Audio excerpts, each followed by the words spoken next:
So what we want to do to preserve and protect our relationship is make sure that we never allow that in to our relationship. This is when you attack a person's character instead of focusing on the specific behavior.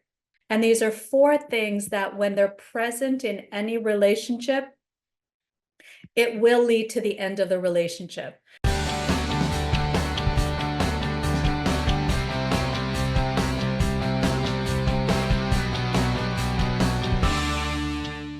The four horsemen of the apocalypse. The four horsemen of the apocalypse. Now, why is it called apocalypse? Because it can absolutely predict the ending of a relationship. So John Gottman is a researcher and a relationship expert. And what they did is about 30 years ago, they put couples in a room 24 hours, other than cameras and heart monitors and audio equipment around, the room. It just looked like a bed and breakfast. Like they took people out of their home and, here, 24 hours, we're going to watch you really, really closely. We're going to measure your heartbeat. We're going to watch your eye movement. We're going to look at your facial expression. And they tracked these people, and what he was able to do, and his team of researchers was able to do, is predict with 90% accuracy, not only if the relationship will last, but how long it will last.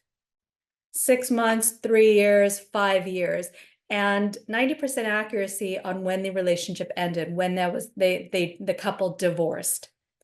And what they tracked is the four horsemen, he called horsemen. And these are four things that when they're present in any relationship, it will lead to the end of the relationship. So these are four negative patterns that predict divorce.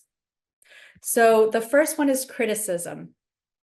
This is when you attack a person's character instead of focusing on the specific behavior.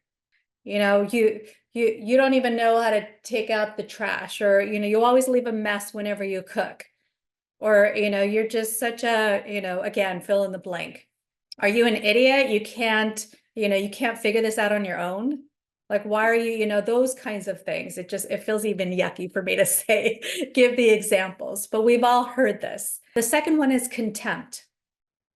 Contempt is an expression of superiority that comes out as sarcasm, cynicism, name calling, eye rolling. It's the hostility. It's where if you've ever experienced a time where you felt like, wow, do they just hate me?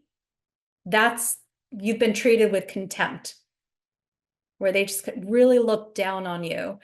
And so that's contempt. The third one is defensiveness.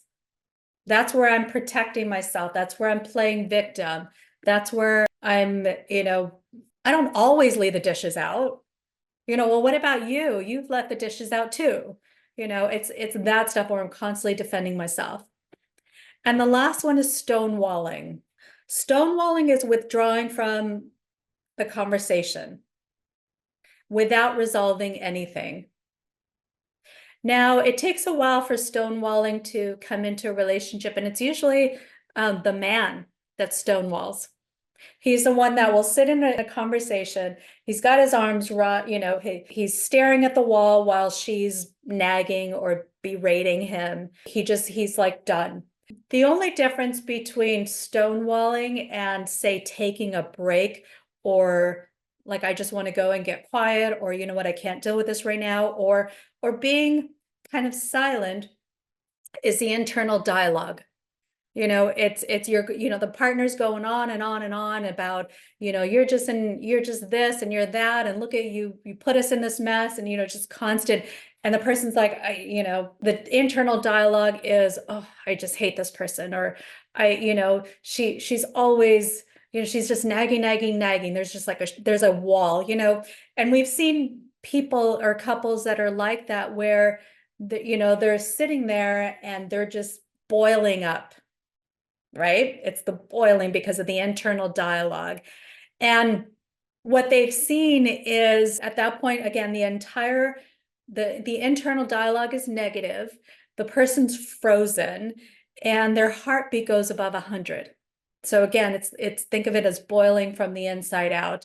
And it's kind of like, nothing I say matters. They're not even going to listen to me. It's where you're done. The person's done. So any of those four that show up in a relationship predicts divorce.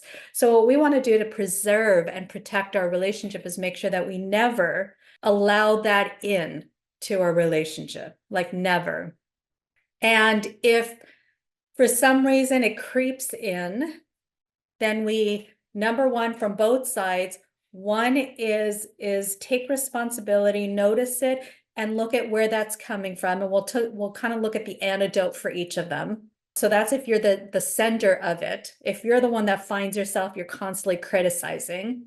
Okay. So how do you stop that? Or if you're the recipient of it, how do you stop that?